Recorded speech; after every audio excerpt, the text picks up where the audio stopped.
It's the biggest movie of the summer, and the left-wing media has nothing positive to say about The Sound of Freedom. The movie is now well on its way to making over $100 million at the box office. But according to the left, the film, which focuses on the child sex trafficking industry, well, it's nothing but a QAnon conspiracy.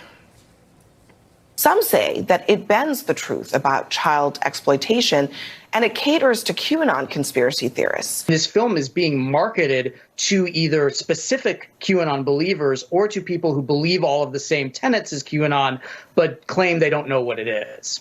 QAnon concepts? Well, and guess what? It's not just CNN. Forbes, The Rolling Stone, and Yahoo are also fueling the so-called conspiracy theory narrative. And then there's this. Bloomberg and the Washington Post running this opinion piece, claiming the movie relied on, quote, tired Hollywood tropes. The writer admits, quote, Sound of Freedom isn't QAnon propaganda exactly, but it shows how closely QAnon propaganda mirrors common popular pulp narratives. QAnon propaganda. Let's take a look now at Noah Berlatsky, who wrote the Bloomberg and Washington Post op-ed we mentioned earlier that was picked up by most establishment media outlets.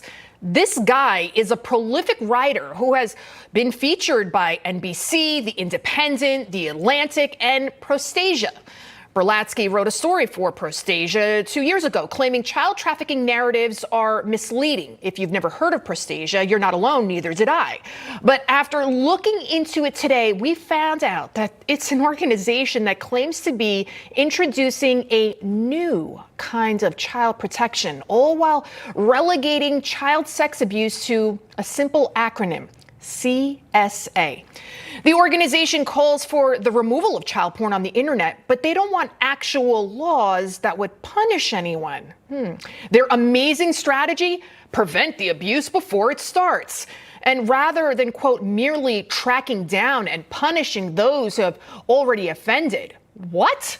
Really? So we shouldn't track down the most disgusting people who walk among us? We shouldn't track down those who have sexually abused a child because the deed, well, it's already done.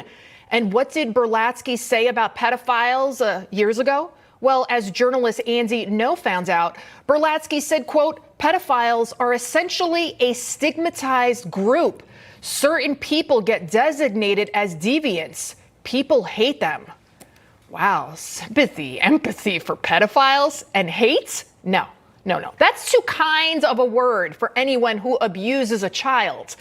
What I think should happen to those people that abuse children, well, I can't say it right here on TV. Joining me now to discuss, senior editor for the Post Millennial and New York Times bestselling author of Unmasked, Inside Antifa's Radical Plan to Destroy Democracy, Andy No. Andy, you were part of this exposing Berlatsky. What do you make of everything that's going on, the way that the left is trying to silence the sound of freedom and say that sex trafficking of children is simply a conspiracy theory?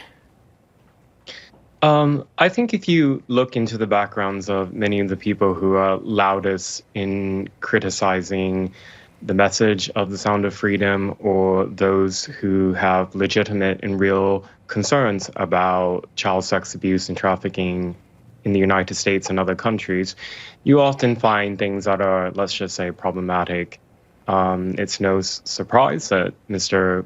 Berlatsky has taken the view that he did in the Bloomberg opinion piece, essentially repeating the smears that we've heard before against supporters of the film, that it's QAnon based on conspiracies and far-right tropes.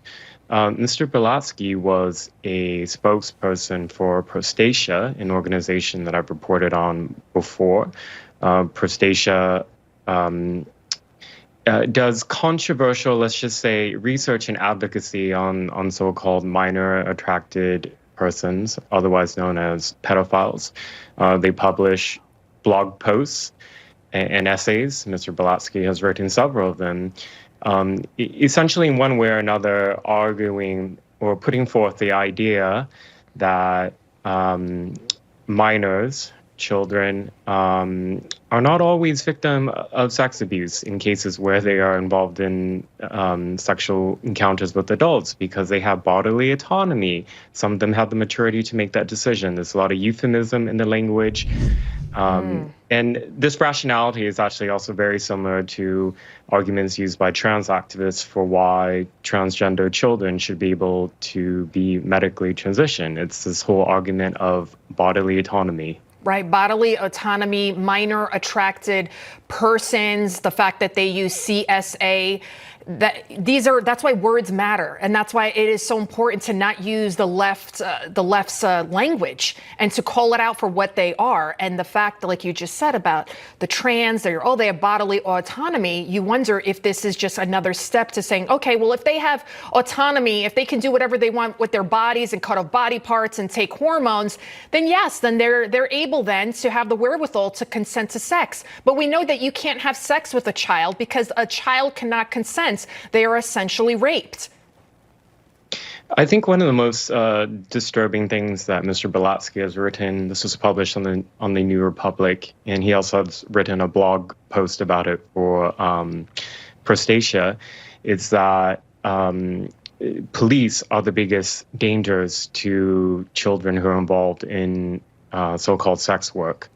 And that argument actually goes against what all child safety advocacy organizations, experts on this say, which is that when children are involved in victims of sex abuse, if they're trafficked somehow, or they have are victimized, that it's really important to get law enforcement involved. And they're putting out this argument that is in line with various left-wing views, ideologies, that police is the enemy of people of color, sex offender registries are racist. This is also something Berlatsky has said. So Right. It's all packaged within sort of a leftist ideology that if you don't strip away sort of the euphemisms, it's going to go past a lot of people, actually. And you mentioned how this is connected to the trans whole ideology and issue. Leah Thomas, do we have that picture? She was photographed wearing a photo of a shirt that said Antifa Super Soldier, which is apparently the latest addition to her identity. And you tweeted this out as well. Does this surprise you when you found this? It doesn't surprise me. The current iteration of Antifa, because Trump's not in office, is to go after parents and women and critics of trans ideology, and a lot of them have done it very violently. And I call this new manifestation Trantifa. It's not particularly surprising to me that Leah Thomas would embrace that type of messaging, given that a lot of trans activists who have come out in support of Leah Thomas have also express support for violence, sexual violence against women, and even killings against people who are critical of trans ideology. Wow. Andy Ngo, thank you so much for all of your work. Your investigative skills are unparalleled. Thank you. My pleasure.